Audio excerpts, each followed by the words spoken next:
মহান আল্লাহ বললেন রমজানের রাতগুলিতে চাইলে তোমরা তোমাদের বিবাহিতা স্ত্রীদের সঙ্গে যৌনাচার করতে পারো, যৌন সম্পর্কে লিপ্ত হতে পারো। ইফতারের পর থেকে নিয়ে সেহরির শেষ সময় পর্যন্ত। এটা ওই আয়াতের প্রথম বিধান। আর এই বার্তাটা আমাদের দেশীয় মূর্খ মানুষদের কাছে ব্যাপকভাবে পৌঁছে যাওয়া দরকার। রোজার মাসের রাত্রিতে স্ত্রী সম্পর্ক হারাম নয়,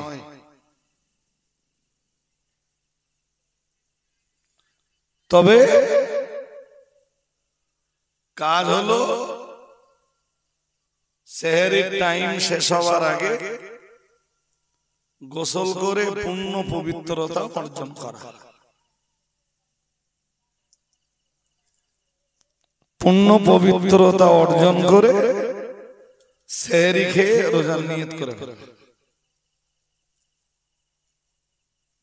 এবং এ ব্যাপারে সতর্কতা অবলম্বন করা যে এই সম্পর্কের বাস্তবায়ন ঘটাতে একটি রোজাও যেন নষ্ট না হয়।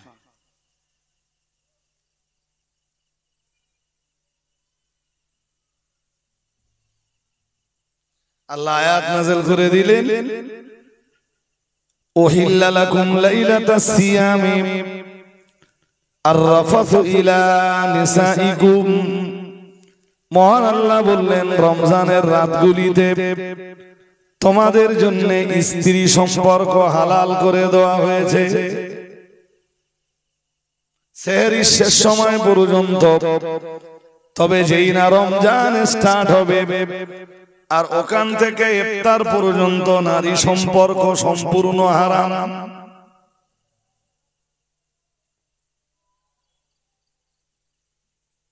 মুসলিম পাড়ায় বসবাস করা বহু যুবক ছেলে এবং বহু মেয়েরা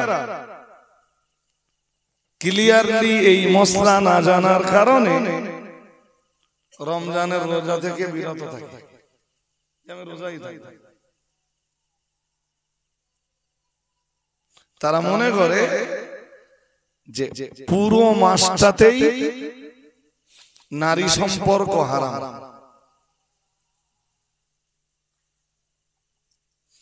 কিন্তু কোরআন শরীফে আল্লাহ এসব ব্যাপারে কি সুন্দর সুন্দর কথা বলেছেন।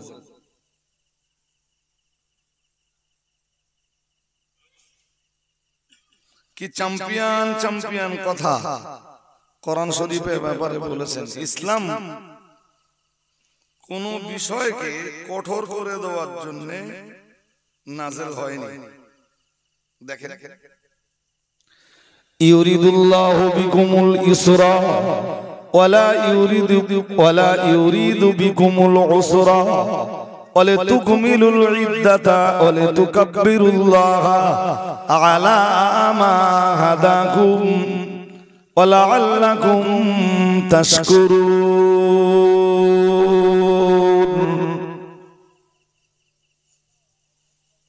মহান আল্লাহ জানিয়েছেন রমজানে এই যে রোজা রাখার বিধান আমি প্রদান করেছি।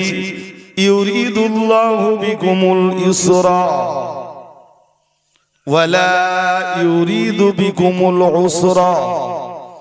মহান আল্লাহ জানিয়েছেন আল্লাহ তোমাদের উপরে কঠোরতা চাপিয়ে দিতে চান না। মন দিয়ে শুনতে হবে আমার কথা। আপনারা একটু ভাই বাদাম খাওয়াটা পরে খান না, ভালো অশোনা বাদাম খাওয়া দুটো একসাথে হয়, যদি কিছু মনে না করেন। এইটুকু অংশ আগে বুঝুন। আল্লাহ বললেন ইউরিদুল্লাহু বিকুমুল ইসরা, আল্লাহ তোমাদের উপরে, আল্লাহ তোমাদের জন্য কঠোরতা চান না। বরং তিনি তোমাদের জন্য সহজতাটাই চান।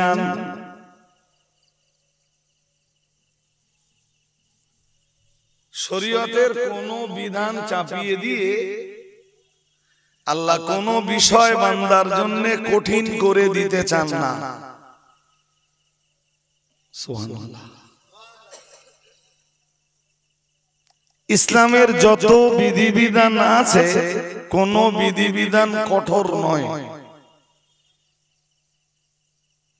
যেমন সূরা বাকারার একদম শেষ অংশের দিকে আল্লাহ জানিয়েছেন, লা ইউকাল্লিফুল্লাহু নাফসান ইল্লা উসআহা। মহান আল্লাহ জানিয়েছেন, আমি আল্লাহ তোমাদের উপরে এমন কোন বিধান আরোপ করিনি যে বিধান তোমাদের সাধ্যের বাইরে।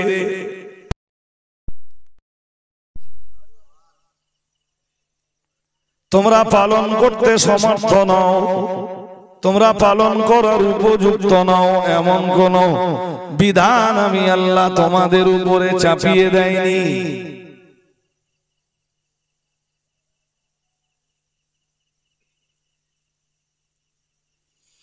আমাদের ঘরের মেয়েরা রমজানের 1 মাস রোজা পূর্ণ করতে যে কখনো কখনো এমনটাও করে যে ওষুধ খেয়ে বা ইনজেকশন ইউজ করে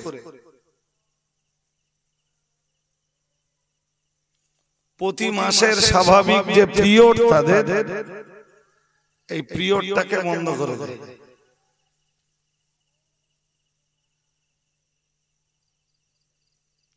রোজার সময়, হজ উমরায় গেলে এ ব্যাপারে আপনাদের একটু ক্লিয়ার হওয়া উচিত এবং মেয়েদের কাছে মেসেজটা পৌঁছে দেওয়া উচিত যেটা এটা শরীয়তে খুব কঠিন পর্যায়ের হারাম।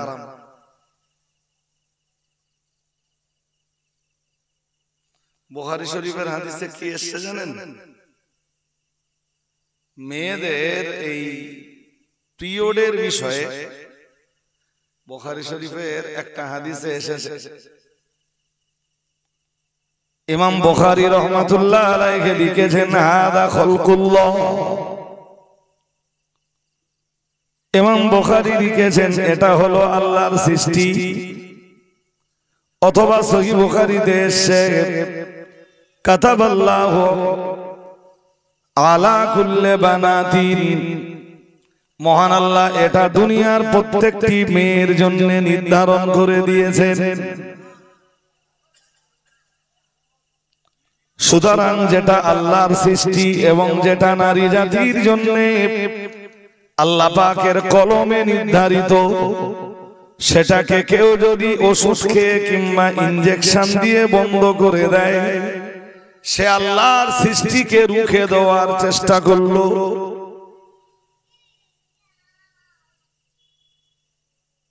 যে কারণে সে কঠিন ভাবে গুনাহগার। ধরুন মেয়েদের এই নাপাকির পিরিয়ডে 3টে, 3টি, 5টি, 7টি, 9টি বা 10টি রোজা মায়া রমজানে কম হতে পারে। মেয়েদের জন্য শরীয়তের মসলা হলো ওই 10টা রোজা পরবর্তী মাসে যে তারা আদায় করে দেবে। এটাই আল্লাহ পাকের বিধান, এটাই আল্লাহ পাকের হুকুম।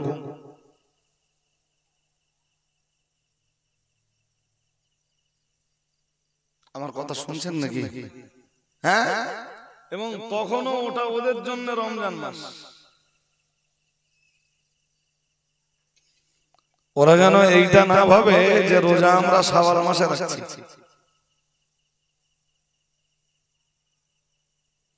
ইচ্ছাকৃত তো রোজা থেকে ওরা বিরত ছিল না, সেটাও ছিল কার হুকুম? আল্লাহর হুকুম। এবার এমনও হতে পারে যে মাহে রমজানের একটা রোজাও নষ্ট হয়নি। আবার এমনও হতে পারে যে 10 দিন রোজা নষ্ট হয়েছে, কারোর 7টা রোজা নষ্ট হয়েছে, কারোর 5টা রোজা নষ্ট হয়েছে। মসলা হলো ঈদ হয়ে গেল, মেয়েরা ওই যে রোজাকে আপনারা শাওয়াল মাসে সুন্নাত বলে, আসলে ও রোজা নফল। ওই রোজা মেয়েরা রাখবেন, আগে রাখবেন। যাদের রোজা নষ্ট হয়ে আছে 5টা 7টা 10টা, তারা এই রোজার কাজাগুলো আগে আদায় করবে। কাজাগুলো আদায় করে যদি শাওয়াল মাসে পারে, পরে 6টা রোজা রেখে দেবে। কিন্তু শাওয়াল মাসের 6টা নয়, যদি 60টা রোজাও কেউ রাখে, আর ওদিকে ওই কাজা যদি আদায় না করে, ওই 60টা রোজা দিয়ে একটা রোজার কাজার ঘাটতি বলে আদায় হবে। যাক ছাড়ো, কথা এই পর্যন্ত আপনারা বুঝেছেন কিনা জানি না। আর আমি তো খুব ক্লিয়ার করে বলবো, এটা মাইক, তাও পারছি না। এ পর্যন্ত কি বলেছি যে শরিয়াতে মুহাম্মাদিতেও প্রথম দিকে রোজা শুরু হতো, মাগরিবের পরে একজন লোক ঘুমিয়ে গেল, তার উপর রোজা স্টার্ট হয়ে গেল। অথবা একটা লোক এশার নামাজে দাঁড়িয়ে গেল, লোকটার উপরে রোজা শুরু হয়ে গেল। তো এটা যখন রাসূলের বেশ কিছু সাহাবীদের জন্য কঠিন বলে অনুভূত, তারা রাসূলের কাছে এসে বললেন, হুজুর, আল্লাহ টাইম টেবিলটা পরিবর্তন করে আমাদের প্রতি কি একটু দয়া পরবশ হবেন না? এই রমজানে এই লম্বা সময় ধরে রোজা রাখতে যে আমাদের খাবারের কষ্ট হচ্ছে, পানীয়ের কষ্ট হচ্ছে। 2, এই প্রায় ফুল রমজান স্ত্রীদের থেকে আমাদের বিরত থাকতে হচ্ছে, এটা আমাদের জন্য কষ্টকর। হুজুর, আল্লাহ যদি একটু সহজ করে দিতেন। কোরআন শরীফের আয়াত নাযিল হলো, সূরা বাকারার 187 নম্বর আয়াত। মহান আল্লাহ আয়াত নাযিল করে বললেন, ওহিল্লা লাকুম লাইলাতাস সিয়ামির রাফাস ইলা নিসাইকুম। মহান আল্লাহ আয়াত নাযিল করে বললেন, আল্লাহ তোমাদের জন্য হালাল করে দিয়েছে রমজানের রাতে স্ত্রী সম্পর্ক। স্ত্রী সম্পর্ক হালাল তোমাদের জন্য তখন থেকে, রোজা আরম্ভ হয় যখন থেকে। আল্লাহ পাক পরে বললেন, হুল্না লিবাসুল লাকুম ওয়া আনতুম লিবাসুল লাহুন্না।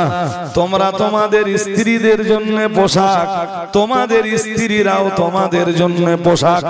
ওই পোশাক রোজার স্টার্টিং পয়েন্ট থেকে নিয়ে এন্ডিং পয়েন্ট পর্যন্ত তোমরা ব্যবহার করতে পারবে না। বাকি ইফতারের পর থেকে নিয়ে সেহরি শেষ হওয়া পর্যন্ত এই সময়ে তোমরা ওই পোশাক পরিধান করতে পারো।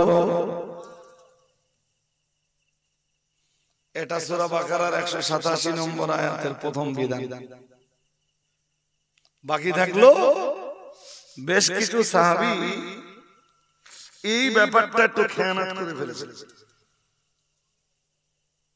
যদিও সাহাবীদের সম্বন্ধে কি আমাদের জবান সামলাতে হবে, কারণ রাসূলের সাহাবীরা, সাহাবীদের ব্যাপারে কোরআনের বক্তব্য, রাদিয়াল্লাহু আনহুম ওয়া রাদু আনহু, সাহাবায়ে কেরামদের ব্যাপারে আল্লাহ পাকের বক্তব্য হলো, রাদিয়াল্লাহু আনহুম, আল্লাহ তাদের প্রতি রাজি, রাদু আনহু, তারাও আল্লাহর প্রতি রাজি। সুবহানাল্লাহ। কিন্তু আয়াতের বিষয়টি বোঝাতে যে আমাকে বলতে হচ্ছে, খেয়ানত করেছিল মানে সাহাবীদের কেউ কেউ বা অনেকে, সেটা হলো এই রাত্রে বেলায় মাহে রমজানের রাতে, ওই রোজা তো স্টার্ট হতো কেউ একবার ঘুমিয়ে পড়লে অথবা এশার নামাজে দাঁড়িয়ে গেলেই, তো এরপর থেকে এরপরে রাসূলের কোন সাহাবী স্ত্রী সম্পর্কে লিপ্ত হয়ে পড়েছিল, ব্যাস পরবর্তীতে তারা আল্লাহর কাছে তওবা করলো, আল্লাহর কাছে তারা ক্ষমাও চাইলো। মহান আল্লাহ সে ব্যাপারে জানিয়েছেন, আলিমাল্লাহু আন্নাকুম তাখতানুনা আনফুসাকুম। মহান আল্লাহ বললেন, আল্লাহ জানেন তোমরা তোমাদের নফসের প্রতি খেয়ানত করেছো। ফাতাবা আলাইকুম, এরপরে তোমরা আল্লাহর কাছে খাঁটি অন্তঃকরণে তওবা করেছো, আল্লাহ তোমাদের তওবা কবুলও করে নিয়েছেন এবং মহান আল্লাহ তোমাদেরকে ক্ষমাও করে দিয়েছেন। এখান থেকে আরেক শিক্ষা পাওয়া গেল কি, যে কেউ নিজের উপরে খেয়ানত করে ফেলার পরে যদি আল্লাহর কাছে ক্ষমা চায় খাঁটি অন্তঃকরণে এবং তওবা করে খাঁটি অন্তঃকরণে, আল্লাহ তার তওবা কবুল করে নিয়ে তাকে ক্ষমা করে দেয়। এরপরে আল্লাহ বললেন, সুতরাং ফালআনা বাশিরুহুন্না, এখন থেকে রোজার টাইম টেবিলও পরিবর্তন হয়ে গেল। এখন থেকে তোমরা রাত্রিতে, রমজানের রাত্রিতে স্ত্রী সম্পর্কে লিপ্ত হতে পারো। তবে আমি বলেছি যে সেহরির শেষ টাইম আসবার আগে গোসল করে পবিত্র হয়ে নাও, সেহরি খেয়ে নাও, পরের দিন রোজা রাখার জন্য প্রস্তুত হয়ে যাও।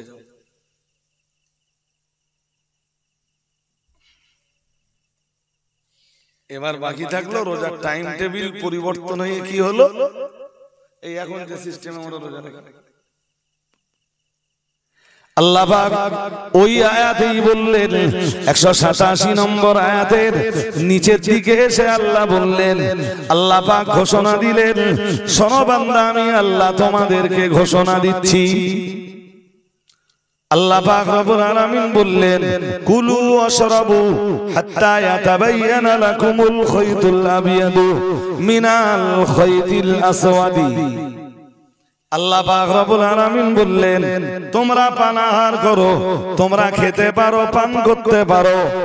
আমরা যেন বললাম কতক্ষণ, মহান আল্লাহ বললেন রমজানের রাত্রিতে খেতে পারো, পান করতে পারো, স্ত্রী সম্পর্কে লিপ্ত হতে পারো। হাত্তা ইয়াতাবায়ানা লাকুমুল খায়তুল আবিয়াদু মিনাল খায়তিল আসওয়াদ। আল্লাহ পাক রব্বুল আলামিন বললেন, যতক্ষণ পর্যন্ত কালো সুতো থেকে সাদা সুতোটা আলাদা হয়ে না যায়।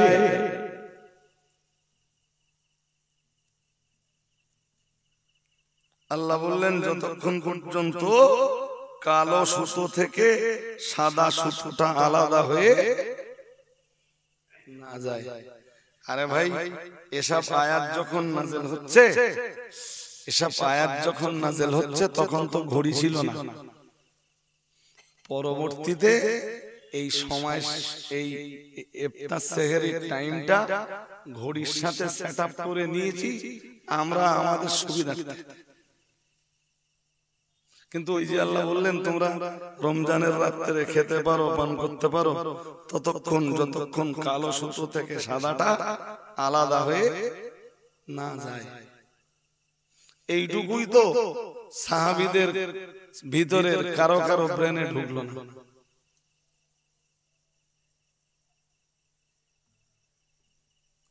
সাহাবীরা সবাই বিষয়টা বুঝতে পারলেন না। রাসূলের একজন বিখ্যাত সাহাবী হযরত আদি ইবনে হাতিম রাদিয়াল্লাহু তাআলা আনহু, তিনি বিখ্যাত একজন সাহাবী। তিনি কি করলেন, একটা সাদা সুতো নিলেন। এই যেদিন রাসূলের কাছে এই আয়াত শুনলেন, আমার দিকে মনোযোগী হন, আপনারা অন্য মনস্ক হলে আমার কথা বলো, আমি সব আমার ভিতর থেকে যেভাবে ডেলিভারি হচ্ছে এইভাবে ডেলিভারি হবে না। বলো,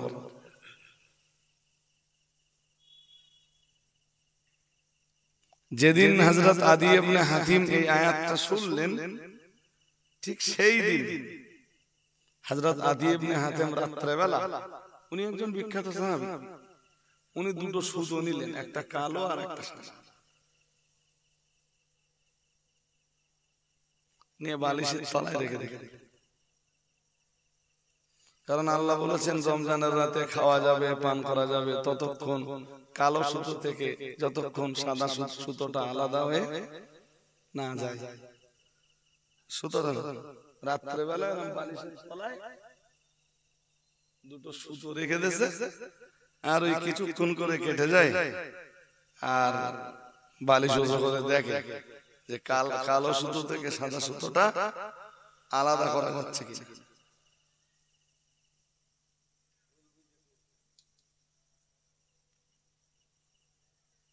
খানিকটা আবার রাত কেটে যায়, আর একটু ঘুমিয়ে নেয়, নিয়ে আবার খানিকটা রাত কেটে যায়, আবার একটু বালিশটা না এখনো আলাদা হচ্ছে। বুখারী শরীফের হাদিসে এসেছে তিনি দুটো শেষ সুতো নিলেন, একটা ইকালান আবিয়াদ আর একটা ইকালান। ইকালের একটা মানে দড়ি আসে, দড়ি তো এখান তো দড়ি নয়, সুতো, একটা কালো সুতো আর একটা বলুন সাদা সুতো। কিন্তু ফালাম ইয়াস্তাবিনা, বুখারী শরীফের হাদিসে এসেছে সারা রাত কেটে গেল, আলাদা করতে পারলো। মসজিদে নববীতে ফজরের আযান হয়ে গেল। হযরত আদি ইবনে হাতিম মসজিদে নববীতে চলে এলেন। কোরআনের আয়াত তো ভুল হতে পারে না, কোরআন তো ভুল হতে পারে না। প্রিয় নবী মুহাম্মদুর রাসূলুল্লাহ সাল্লাল্লাহু আলাইহি ওয়াসাল্লাম তিনিও তো কোন সাহাবীকে ভুল বার্তা দিতে পারেন না। তাহলে কেন এমন হলো? কালো সুতো থেকে সাদা সুতোটা আলাদা করা গেল না কেন? সাহাবী এই চিন্তা নিয়ে মসজিদে নববীতে প্রবেশ করেছেন। ফজরের সময় হয়ে গেল, আযান হলো, নামাজ হলো। প্রিয় নবী মুহাম্মদুর রাসূলুল্লাহ সাল্লাল্লাহু আলাইহি ওয়াসাল্লামের সাহাবী হযরত আদি ইবনে হাতিম রাসূলের কাছে এলেন, এসে বললেন, ইয়া রাসূলুল্লাহ, ইয়া হাবিবাল্লাহ, হুজুর জাআলতু তাহাতা বিসাদাতি, ইয়া রাসূলুল্লাহ, ইয়া হাবিবাল্লাহ, হুজুর একটা কালো সুতো আর একটা সাদা সুতা আমি আমার বালিশের তলায় রেখে দিয়েছিলাম, যেমনটা আপনি গতদিন আমাদেরকে শুনিয়েছিলেন। কিন্তু রাত কেটে গেল, ইয়া রাসূলুল্লাহ, ইয়া হাবিবাল্লাহ, হুজুর আমি তো কালো সুতো থেকে সাদাটা আলাদা করতে পারলাম না। হুজুর বিষয়টা বুঝলাম না। রাসূলুল্লাহ ছোট ছোট করে জবাব দিলেন, বললেন, ইন্না বিসাদাতাকা ইদাল লারিদ। নবী বললেন তোমার বালিশ তো খুব চওড়া। কি বললেন? বললেন তোমার বালিশ খুব চওড়া। এক তো সাহাবী বিষয়টা বুঝতে পারেন, নবীর কাছে বুঝবার জন্য বলছেন, আর নবী তো তখন আবার জবাব দিচ্ছেন তোমার বালিশ খুব চওড়া। জি, এতে সাহাবী তখন আরো ভেঙে পড়ছেন, আমার তো সারা রাত গেল এই এক আয়াতের মর্ম বুঝদি, তা তো কিছু বুঝলুম না। রাসূলের কাছে এলাম, রাসূল আবার বলতেছেন আমার বালিশ খুব চওড়া। কিন্তু কোন সাহাবীর তো অধিকার নেই যে রাসূলের প্রতি অসন্তুষ্টি প্রকাশ করে। অসন্তুষ্টি তিনিও প্রকাশ করলেন না, বরং রাসূলুল্লাহকে বললেন, হুজুর আমি বিষয়টা বুঝলাম না, আমায় আপনি বিষয়টা বুঝিয়ে দেন। প্রিয় নবী মুহাম্মদুর রাসূলুল্লাহ সাল্লাল্লাহু আলাইহি ওয়াসাল্লাম বললেন, ওই আয়াতে কালো সুতোর মর্ম হলো রাতের আধার, আর সাদা সুতার মর্ম হলো দিনের আলো। আরেকটু মন খুলে বলো। এই যে এখন যে টাইম টেবিল লেখা থাকে দেখেছেন? হ্যাঁ, ধরুন লেখা আছে 4:20, ওই 4:20তেই 4:20তেই কি 4:22 কি 4:25 কি 4:30 ঠিক ওই টাইমটাতেই ওই কালো সুতো থেকে সাদা সুতো আলাদা হয়। আল্লাহ বললেন ওই পর্যন্ত তোমরা পানাহার চালিয়ে যেতে পারো, খানা পিনা করতে পারো, এরপরে স্টপ। প্রশ্ন তো একটা থেকেই গেল, তাহলে রোজা আমরা কতক্ষণ রাখবো? সূরা বাকারার 187 নম্বর আয়াতে মহান আল্লাহ আবারও বললেন, সুম্মা আতিম্মুস সিয়ামা ইলাল লাইল। মহান আল্লাহ বললেন, রোজা রাখো তোমরা রাত পর্যন্ত। সুবহানাল্লাহ। এ ব্যাপারে শরীয়তের মাসলা হলো, হিনা গরাবাতিশ শামস, যখন সূর্য ডুবে যায়, নিশ্চিত হয়েছো, বুঝতে পেরেছো সূর্য ডুবেছে, ব্যাস ইফতার করে ফেলো।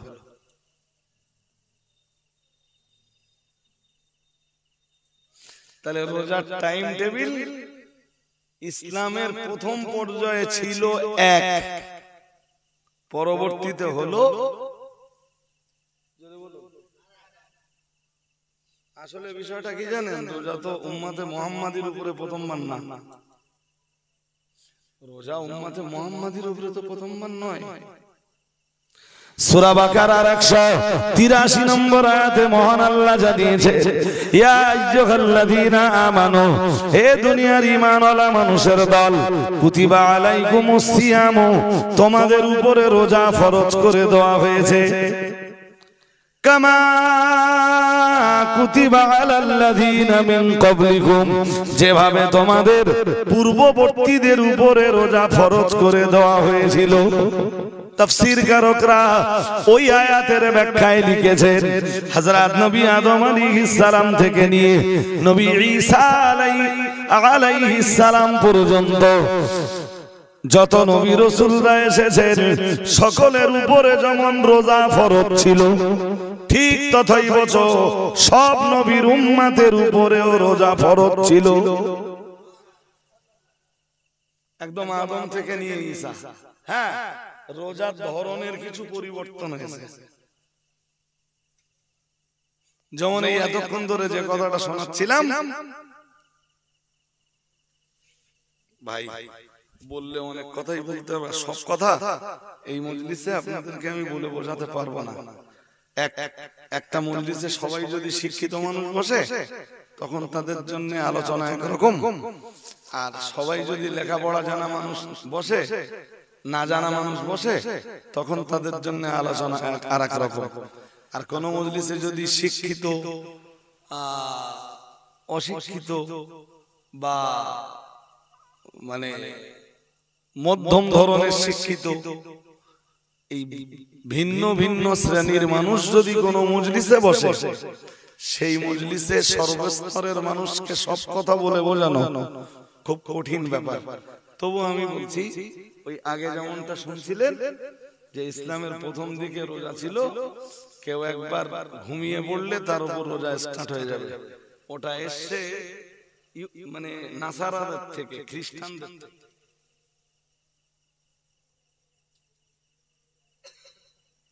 কিন্তু খ্রিস্টানদের সেই নিয়ম নীতি নিয়ে উম্মতে মুহাম্মাদি রোজা রাখবে, এটা আল্লাহ পাকের কাছেও পছন্দনীয় ছিল না। তাই আল্লাহ উম্মতে মুহাম্মাদির জন্য ফের রোজার টাইম টেবিলটা পরিবর্তন করে দিলেন। আরেকটু মন খুলে বলেন, এটা আখিরি নবীরও যেমন খুসুসিয়াত, উম্মতে মুহাম্মাদির একটা খুসুসিয়াত।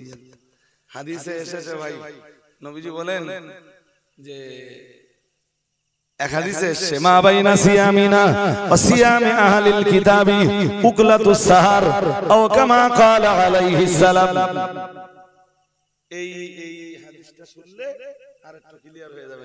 বুখারী শরীফের হাদিস, নবীজি বলেন, মা বাইনা সিয়ামিনা, আমাদের রোজা, ওয়া সিয়ামে আহলিল কিতাবে, এবং ইহুদি খ্রিস্টানদের রোজা।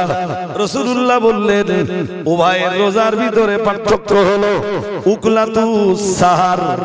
রাসূলুল্লাহ বললেন, সেহরি খাওয়া। ইহুদি খ্রিস্টানদের রোজায় সেহরি নেই, কিন্তু উম্মতে মুহাম্মাদির রোজায় সেহরি আছে।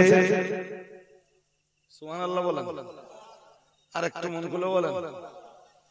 এই জন্য কখনো এরকমটা করেন না যে 11টার সময় শুয়েছেন কি 12টার সময় শুয়েছেন, একেবারে দুটো খেয়ে শুই, এরকম বিষয় না। বিষয়টা হলো, আপনি 12টার সময় যা খাবেন খান, সেহরির সময় কিছু না খেলে একটু খেজুর খেয়ে একটু পানি খান, পানি খেয়ে রোজা নিয়ত করে যদি ঘুম পায় আবার একটু শুয়ে পড়ুন, ফজরের রক্তে উঠে পড়ুন, উঠে ফজরের নামাজ সময় মতো আদায় করুন।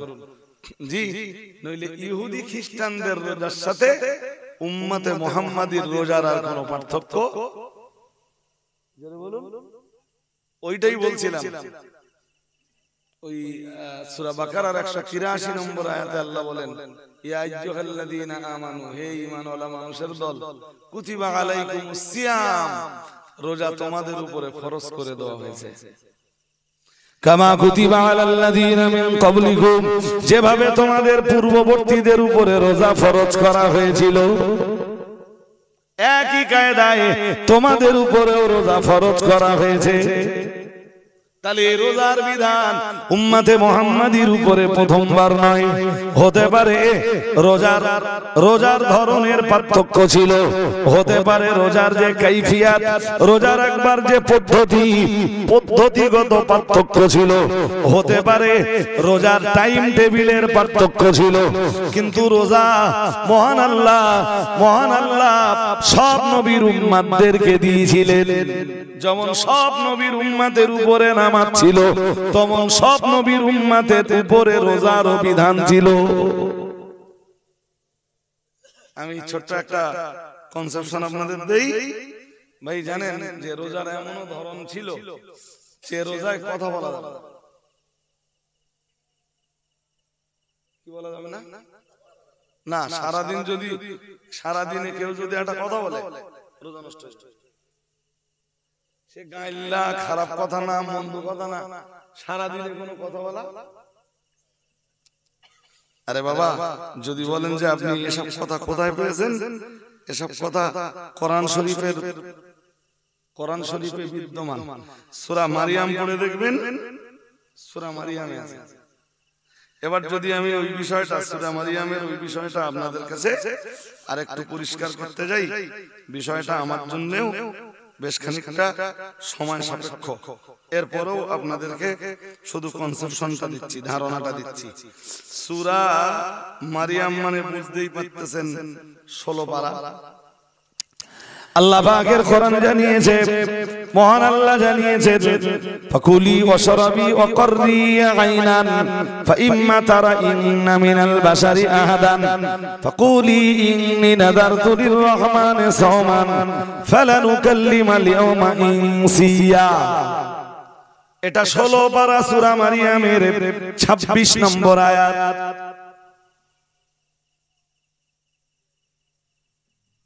ঈসা নবীর তো কোনো বাবা ছিল? হ্যাঁ না বলবেন তো? হ্যাঁ, আমাদের সবাইকে আল্লাহ বানিয়েছেন এক কায়দায়, আর ঈসা আলাইহিস সালামকে বানিয়েছেন আরেক কায়দায়। একদম দুনিয়ার স্বাভাবিক নিয়ম নীতির পুরো বিপরীত। প্রত্যেকটা বাচ্চা আসবার জন্য বাবা লাগে, কিন্তু ঈসা আলাইহিস সালাম বিনা বাবায় পৃথিবীতে এলেন। সেটি ছিল আল্লাহর কুদরতের এক উজ্জ্বল সমুজ্জ্বল দৃষ্টান্ত। সুবহানাল্লাহ। আরেকটু মন খুলে বলেন, সেটা কি ছিল বলেছি বলেন? সমুজ্জ্বল দৃষ্টান্ত আল্লাহর কুদরতের। হ্যাঁ, তো হযরত নবী ঈসা আলাইহিস সালামের মা ভেবেছিলেন, মা মারিয়াম, যে ওই বাচ্চা নিয়ে এমন কোথাও চলে যাবে যেখানে গেলে লোকালিটির কারোর সাথে দেখা হবে। কিন্তু আল্লাহ হযরত মারিয়ামকে বলেছিলেন, আমার বান্দি মারিয়াম, তুমি কোথাও যেতে পারবে না, তোমার ওই বাচ্চা নিয়ে তোমার স্বজাতির কাছে তোমাকে ফিরতে হবে। তোমার রিলেটেড যারা, তাদের কাছে তোমাকে ফিরতে হবে। ফিরে যাও। এরপরে যে দেখো ইহুদিরা কি বলে। বললেন আল্লাহ, ওরা যদি আমাকে জিজ্ঞেস করে যে এই বাচ্চা কোত্থেকে এলো, আমি কি বলবো? আল্লাহ বললেন, তুমি ওদেরকে বুঝিয়ে দিও, ইন্নী নাযারতু লিররহমানি সাওমা, আমি রোজার মান্নত করেছি। রোজার, অথবা আজ আমি রোজায় আছি। ফালানুকাল্লিমাল ইয়াওমা ইনসিয়া, আমি কোনো মানুষের সাথে কথা বলবো না। এখান থেকে এক শিক্ষা পাওয়া যায় যে রোজার এমন এক কাইফিয়াত ছিল যে রোজা রাখবেন তো সারাদিন কারোর সাথে আলাপচারিতায় লিপ্ত হওয়া যাবে না, সারাদিন কোনো কথাই বলা যাবে না। রোজা শুরু থেকে শেষ পর্যন্ত কথা বললেই রোজা শেষ। ওই যে আয়াত পড়ছিলাম একটু আগে, মনে আছে? ইউরিদুল্লাহু বিকুমুল ইউসরা, আল্লাহ আল্লাহ তোমাদের জন্য সব সময় সহজতা চান, অর্থাৎ কখনো কাঠিন্যতা তোমাদের উপরে চাপিয়ে দিতে চান না, কঠোরতা চাপিয়ে দিতে চান না। আল্লাহ তোমাদের জন্য খুবই নমনীয়। সুবহানাল্লাহ। আর একটু মন খুলে বলেন না, জি একদম উম্মতে মুহাম্মাদীর জন্য আল্লাহ রোজাটা করে দিলেন খুব হালকা থেকে অতি হালকা, কথাও বলা যাবে। আর সেই এশা থেকে রোজা শুরু করতে হবে। সুবিধা হলো না অসুবিধা হলো? এই সুবিধাটা পেয়েছেন আপনাদের নবীর কারণে। উম্মতে মুহাম্মাদী যত ফ্যাসিলিটি পেয়েছে, সব ফ্যাসিলিটি তাদের নবীর কারণে। সুবহানাল্লাহ বলুন। আর একটু মন খুলে বলেন না। চলুন সূরা বাকারার 183 নম্বর আয়াতটা শেষ করি এবার। ইয়া আইয়ুহাল্লাযীনা আমানু কুতিবা আলাইকুমুস সিয়ামু কামা কুতিবা আলাল্লাযীনা মিন ক্বাবলিকুম, যেভাবে পূর্ববর্তী নবী রাসূলদের প্রতি এবং পূর্ববর্তী নবীর উম্মতদের প্রতি রোজা ফরজ ছিল, সেইভাবে তোমাদের উপরেও রোজা ফরজ করে দেওয়া হয়েছে। এখানে একটা দুটো বিষয় মনে রাখা দরকার।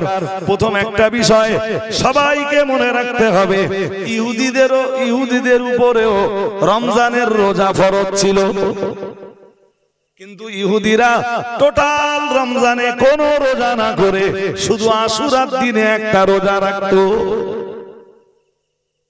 এবং এই একটা রোজা রাখাই নিজেদের জন্য যথেষ্ট মনে করত। বলুন নাউজুবিল্লাহ। প্রতিপক্ষে খ্রিস্টানদের চরিত্র ছিল, নাসারা যারা খ্রিস্টান যারা ওদের চরিত্র ছিল, রমজান মাস যদি শীতকালে পড়ে ওরা রমজান মাসেই রোজাগুলো করে দিত। শুনছেন নাকি? ইহুদিরা করতো একটা বছরে দিনটা আশুরার দিন, আর রমজানের কোনো রোজা রাখতো না। বলতো তারা নিজেরাই বলতো এই একটা রোজাই আমাদের জন্য যথেষ্ট, আর রাখা। যেমন আমাদের দেশেও কিছু লোক বলো আছে শুধু 27 রোজা থাকে,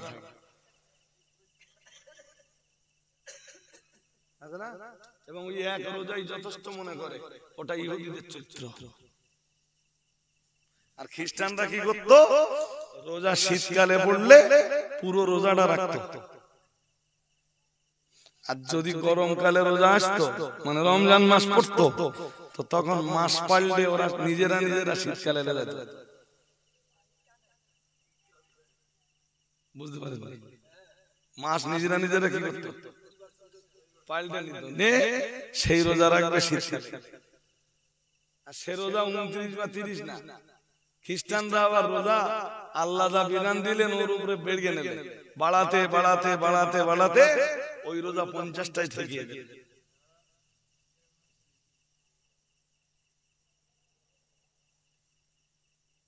কথা শুনছেন নাকি? হ্যাঁ, ধর্ম নিয়ে বাড়াবাড়ি করাও। বলুন তো সারা বছরের সারা মাস রোজা রাখার হুকুম যাচ্ছিল, এই ঈদের দিনে তুমি রোজা ভঙ্গ করবে বা ঈদের দিনে তুমি ইফতার করবে, এই হুকুমটাও আল্লাহ। ঈদের দিন সকালবেলা উঠেই কিছু খেয়ে নেবে, ও হুকুম কার?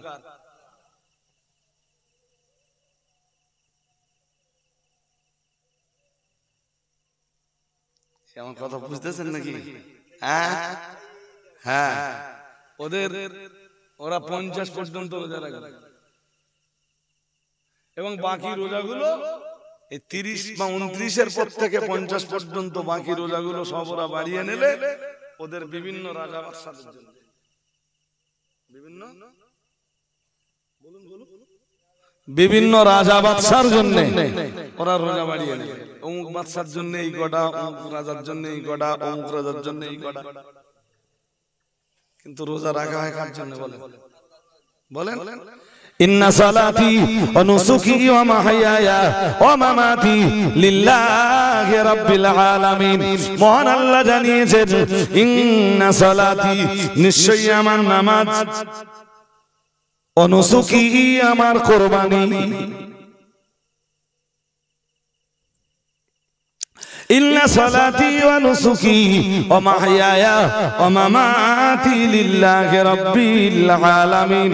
মহান আল্লাহ জানিয়েছেন নিশ্চয়ই আমার নামাজ, নিশ্চয়ই আমার কুরবানি, ওয়া মাহইয়ায়া আমার বেঁচে থাকা, ওয়া মামাতি এবং আমার মরে যাওয়া, লিল্লাহি রাব্বিল আলামিন। বলেন আমার নামাজ, আমার রোজা, আমার বাঁচা, আমার মরা সব কার জন্য? সব কার জন্য? হ্যাঁ, সব তো আল্লাহর জন্য।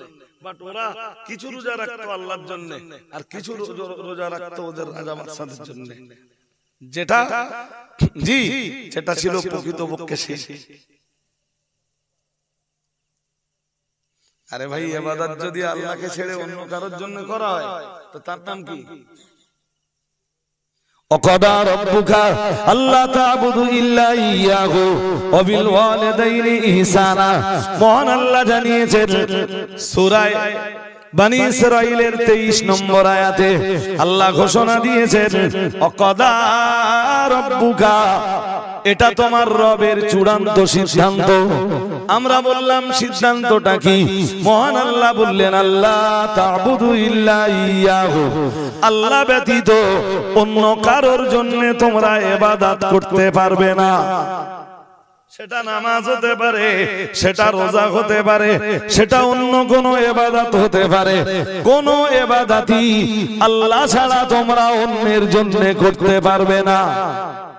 হুকুম কার? জোর করে বলেন।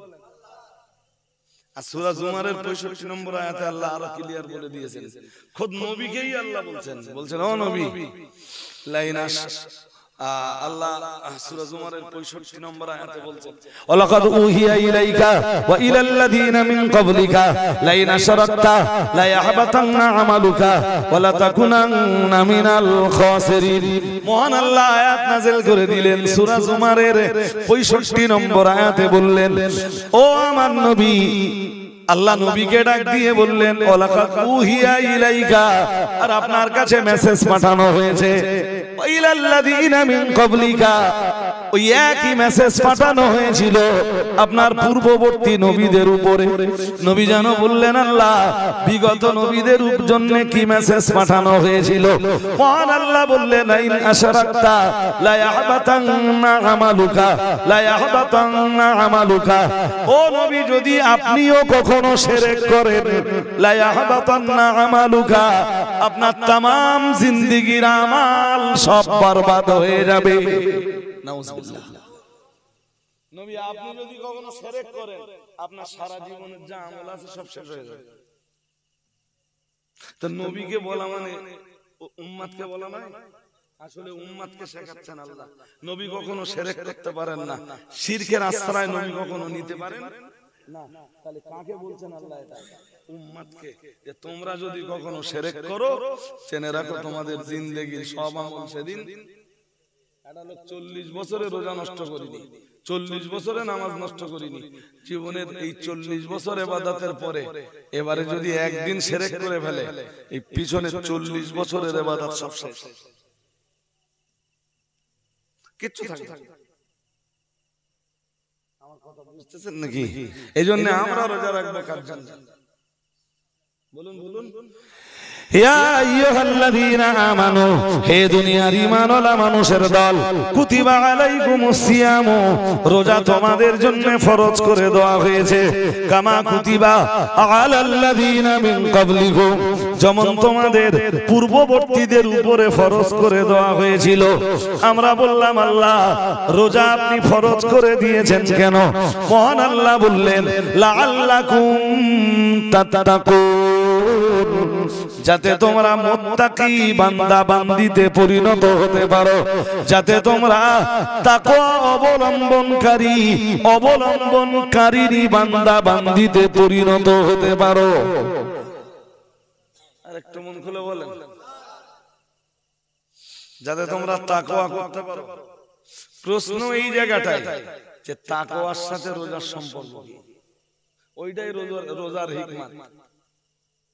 ওই একটুখানি কথার ভিতরে আল্লাহ সব বলে দিয়েছেন, লাআল্লাকুম তাত্তাকুন, যাতে তোমরা তাকওয়া অবলম্বী হতে পারো, এই জন্য তোমাদের উপরেও রোজার বিধান চাপিয়ে দিয়েছি। এক্ষণে প্রশ্ন এইটা দেখা দেয় যে তাকওয়ার সাথে রোজার সম্পর্ক কি। তার আগে একটা হাদিস শুনে নিলে, তার আগে আপনারা একটা হাদিস যদি শুনে নেন তাহলে বিষয়টা আপনাদের জন্য আরেকটু পরিষ্কার হয়ে যায়। শুনবেন হাদিসটা?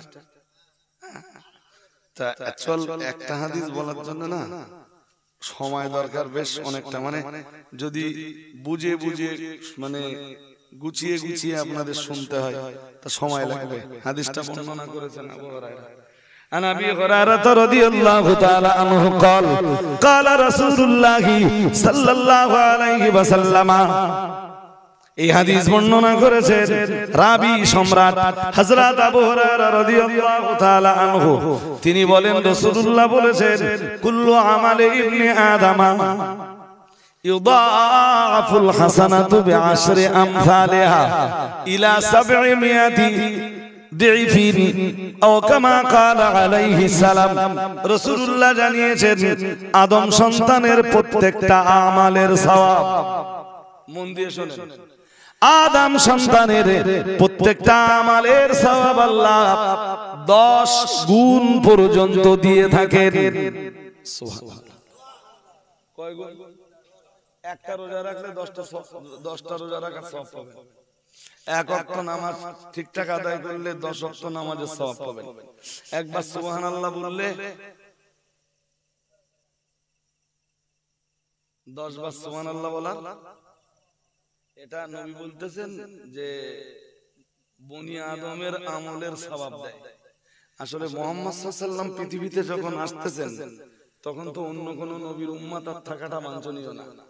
বাঞ্ছনীয় কি?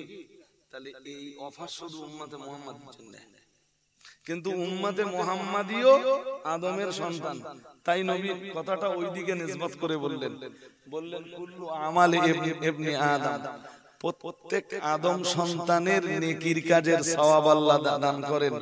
ইউদাআফুল হাসানাতু বিআশরি আমসালিহা, কি 10 গুণ পর্যন্ত। 10, হ্যাঁ, নবী আরেকটু বলতেছেন 10 থেকে ইলা 700 দিফ, এর মানে জানেন 10 থেকে 700 পর্যন্ত দেয়। শুনছেন? 10 থেকে কত দেয়?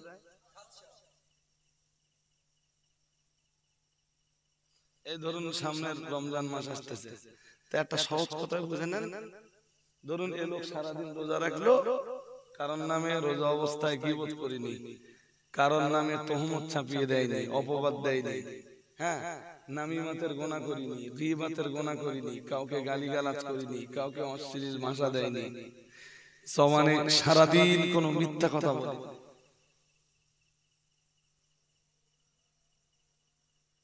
রোজা অবস্থায় মিথ্যা কথা বলা যাবে?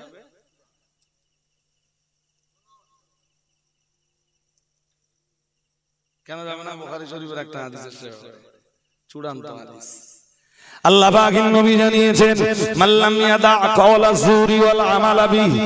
রাসূলুল্লাহ জানিয়েছেন, আল্লাহর হাবিব জানিয়েছেন, ও সাহাবীরা মনে রাখো, মাল্লাম ইয়াদা কাওলা যুর, যে লোকটা মিথ্যা কথা বলা ছাড়লো না, ওয়াল আমালা বিহি, এবং তার উপরে আমল করাও বন্ধ করলো না। মানে মিথ্যা কথাই বললো না, কিন্তু কাজে বলল। বুঝতে পারছেন? মিথ্যা, হ্যাঁ, কাজে মিথ্যা কথা লিখতেছে। আল্লাহ পাকের রাসূল জানিয়েছেন, ফালাইসা লিল্লাহি হাজাতুন في أن يدع طعامه وشرابه أو كما قال عليه السلام رسول الله জানিয়েছেন আল্লাহর হাবিব জানিয়ে দিয়েছেন ও সাহাবীরা মনে রাখো ওই লোকটা না খেয়ে থাকা পানি না পান করে থাকা ওই লোকটার পানাহার না করার ভিতরে কোনো কল্যাণ নেই নেই নেই তার রোজার কোনো প্রয়োজন আল্লাহর নেই সে রোজা রাখলো না রাখলো এতে কিছু এসে যায় আরে আমার কথা বুঝতেছেন নাকি তা কেউ যদি রোজা অবস্থায় মিথ্যা কথা বলে তার রোজা রাখা না রাখা কি কি সমান আচ্ছা এবার আরেকটা রোজা অবস্থায় জিবের রোজা হলো জবান ইবাদত করা চোখের রোজা হলো চোখ ইবাদত করা শুনছেন চোখের রোজা কি পর নারীকে দেখে পর স্ত্রীকে দেখে যেন লালচ তৈরি না হয়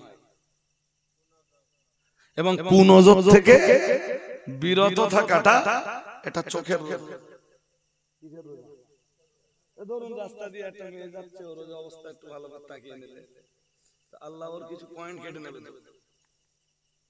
হ্যাঁ না কিছু আর পয়েন্ট কাটা যাবে না আরে আদম সন্তানের আমলের সওয়াব আল্লাহ দিয়ে থাকেন 10 থেকে 700 শুনছেন নাকি 10 থেকে কত 10 থেকে একটা লোক পুরো নিয়ম নীতি মেনে রোজা রাখে আল্লাহ তাকে 700 পর্যন্ত দিতে পারেন শুনছেন নাকি না শুনছেন না হ্যাঁ আর একটা লোক রোজা রেখেছে তা দুই একবার গাল দিতেছে ওর পয়েন্ট কাটতে তো আল্লাহ তাহলে নিশ্চয়ই ও 700 পর্যন্ত সওয়াব তাই নবী বলতেছেন আল্লাহ আদম সন্তানের আমলের সওয়াব দেয় 10 থেকে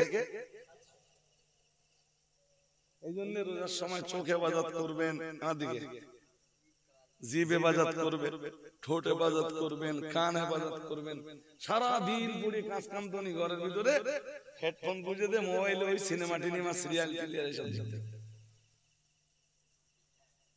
রোজা একটুখানি চিড় মতো খেয়ে যাচ্ছে না হ্যাঁ না কিছু বলে না বলবেন একটু চিট ধরে যাচ্ছে তো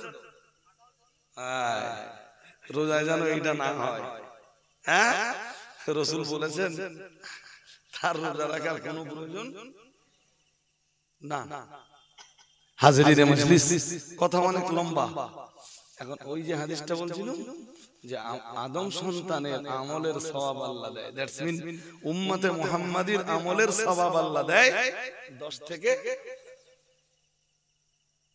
ইল্লা সাওম শুধু রোজা ছাড়া রোজা ব্যতীত অন্য আমলের সওয়াব দেয় আল্লাহ 10 থেকে 700 এবারে আপনাদের ভিতরে প্রশ্ন জাগতে পারে তাহলে আল্লাহ পাক রব্বুল আলামিন রোজার সওয়াবটা কিভাবে দান করেন ওই প্রশ্নের জবাব হলো হাদিস শরীফ বিবরণ দিয়েছে আল্লাহ পাকে নবী জানিয়েছেন ফাইন্নাহু লি ওয়া আনা আজজি বিহি মহান আল্লাহ নিজেই জানিয়েছেন রোজার সওয়াব আমি আল্লাহ রোজা যেমন আমি আল্লাহ আমার খাস ইবাদত রোজার সওয়াবটাও আমি আল্লাহ আমার নিজ কুদরতি হাতে বান্দা কে দিয়ে থাকি আরেকটু মন খুলে বলেন এই 10 থেকে 700 এটা বলে রোজার সওয়াব না রোজা ব্যতীত বাকি যা আমল আছে ওই আমলগুলো সওয়াব দেয় আল্লাহ 10 থেকে 700 আর রোজার সওয়াবটা আল্লাহ নিজে বলছেন আস-সাওমু লি অথবা হাদিসে এসেছে ফাইন্নাহু লি হু জমির আগে সাওমের দিকে যাচ্ছে ফাইন্নাহু লি ওয়া আনা আজজি বিহি রোজা আমার খাস ইবাদতের সওয়াবটা আমি আল্লাহ আমার কুদরতি হাতেই দিয়ে থাকি আরেকটু মন খুলে বলেন আর আল্লাহ যখন কাউকে দেয় তো আল্লাহ এতটাই দেয় যাতে বান্দা জাহান্নাম থেকে নিষ্কৃতি পায় আর বান্দা তার দয়ার জান্নাতে যেতে পারে কারণ তার ভান্ডারে কিছু ঘাটতি আছে কথা বলেন দুনিয়ায় যে যতই ধনাঢ্য হোক যখন কাউকে দিতে থাকে তো তার ভান্ডারে কমতে থাকে কিন্তু দিতে থাকেন অথচ কমে না একজনের ভান্ডার তিনি কে এই জন্য আল্লাহুস সামাদ আল্লাহুস, যেমনটা সূরা ইখলাস আপনারা পড়েন। এইজন্য আল্লাহ যখন দেয় তাকে এতটাই দেয় যাতে সে জান্নাত পেতে পারে আর জাহান্নাম থেকে নাজাত পেতে পারে। আমার কথা বুঝতেছেন? এরপরে ওই হাদিসে আবার এসছে, বান্দা কেন জানো আমি নিজে হাতে দেই, জানো? বান্দা তো জানে না। আল্লাহ বলেন ইয়াদাউ শাহাওয়াতাহু ওয়া তাআমাহু। ও ভাইরা আমার মনে রাখুন, হাদিস শরীফ বিবরণ দিয়েছে, মহান আল্লাহ নিজেই জানিয়েছেন।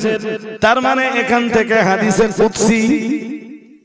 কুদসিতে আল্লাহ নিজেই বলেছেন ইয়াদাউ শাহাওয়াতাহু ওয়া তাআমাহু মিন আজলি আও কামা ক্বালা আলাইহিস সালাম। প্রিয় নবী আমার জানিয়েছেন, মহান আল্লাহ ঘোষণা দিয়েছেন, ও আল্লাহর বান্দা বান্দিরা, ও নবীর উম্মতিরা মনে রাখো, আল্লাহ পাক ঘোষণা দিয়েছেন বান্দা যখন রোজা থাকে ইয়াদাউ শাহাওয়াতাহু, সে তার হালাল স্ত্রী থেকে বিরত থাকে। সে প্রচন্ড ক্ষুধায়, সে যখন প্রচন্ড ক্ষুধার্ত হয়ে যায় খাবার থেকে বিরত থাকে, প্রচন্ড তৃষ্ণার্ত পিপাসার্ত হয়ে যায় ঠান্ডা পানীয় থেকে বিরত থাকে। মহান আল্লাহ বললেন কেন জানো? মিন আজলি, শুধু আমার জন্য। কথা বুঝতে পারেন? আমরা রোজার সময় প্রচন্ড পিপাসা লেগেছে, গলার জায়গাটায় ধুলো মতো হয়ে যাচ্ছে, খাই না কার জন্য? এই পানি পান করি না কার খুশির জন্য? পানি থেকে বিরত থাকি কার ভয়ে? আল্লাহর ভয়ে। খুব খিদে লেগেছে, বাড়ি খাবারও আছে, খাচ্ছি না কেন? তো আল্লাহ তো ওইটাই বলতেছেন, বান্দারে রোজার সওয়াবটা আমি নিজের হাতে এই জন্য দেই, বান্দা তার হালাল স্ত্রী থেকে বিরত থাকে আমার খুশির জন্য, বান্দা খাবার থেকে বিরত থাকে আমার খুশির জন্য, বান্দা পিপাসার্ত হওয়ার পরে পানীয় থেকে বিরত থাকে আমার রেজামন্দি আর আমার খুশির জন্য। আর একটু মন খুলে বলেন না। এই জন্য আমি কি করি? আমি রোজার সওয়াবটা বান্দাকে নিজে কুদরতি হাতে দিয়ে থাকি। আর একটু মন খুলে বলেন, এই যে পানীয় থেকে বিরত থাকা, ধরুন বেলা 1:30টার দিকে কাজ কাম করে বাড়ি এলেন, তা বাড়ি এসে দেখলেন যে খুব পিপাসা পেয়েছে, ফ্রিজে ঠান্ডা পানি আছে, খাচ্ছেন না কেন? আল্লাহ বেশ তো বলেছেন আল্লাহর ভয়ে। তো যে আল্লাহর ভয়ে ফ্রিজের পানি খাচ্ছেন না, সেই আল্লাহর ভয়ে মদ খাওয়াটা বাদ দিতে অসুবিধা কোথায়?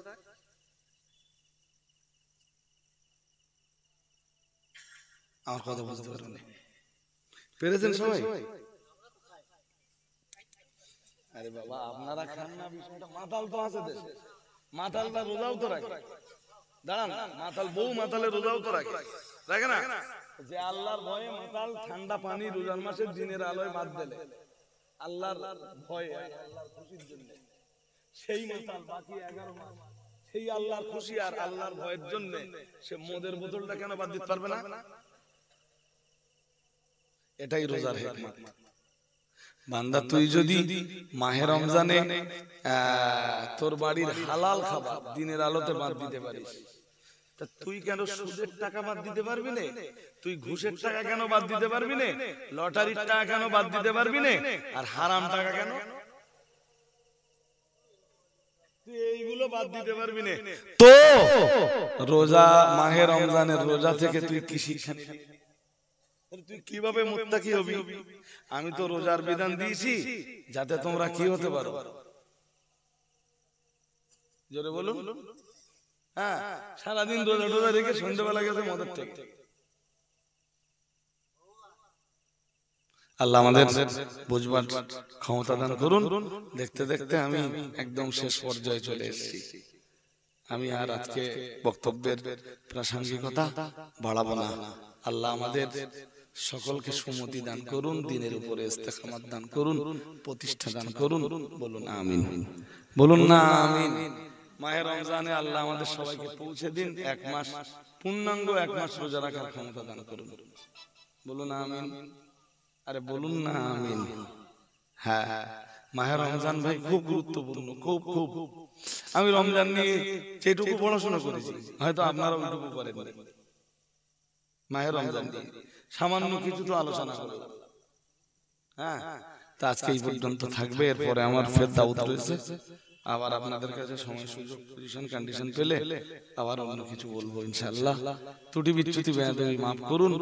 আর আগামী কাল শুনছেন, আগামী কাল খাদিজা মাদ্রাসায় খতমে বুখারীর অনুষ্ঠান 10টা থেকে বেলা 1টা 1:30 পর্যন্ত হবে। যদিও আমি টাইম দিয়ে রেখেছি 2টো পর্যন্ত। তারপরে নামাজ হবে, দুপুরবেলা দুটো খানা পিনার বন্দোবস্ত থাকবে। যদি যাওয়া সম্ভব হয় আপনাদের পক্ষে আল্লাহর রাস্তে খাদিজা মাদ্রাসা থেকে আগামী কাল একটু যাওয়ার নিয়তটা রাখুন। আল্লাহ কবুল করুন, বলুন না আমিন, বলেন না আমিন। এরপরে তো রমজানে বলতে বলতে আমিনিয়া মাদ্রাসার যে ইসালের সব হয়, এই ইসালের সব তো রমজানেই পড়েছে, তাই না? এখনো মনে হয় 1 বছর রমজানে পড়বে নাকি? হ্যাঁ, এবছর আর এখনো 1 বছর পড়বে, তারপরে রোজার পরে আবার পড়বে, তাই তো? আল্লাহ বলতে বলতে আমিনিয়া মাদ্রাসা আপনাদের গ্রামের একটা ঐতিহ্য এবং ইসালের সব আপনাদের গ্রামের একটা ঐতিহ্য। তবে যে পরিমাণ ভিড়ভাট্টা হয় না দোকানপাটগুলো, ইসালের সবের ঐতিহ্য পুরো নষ্ট হয়ে যায়। এইটা যদি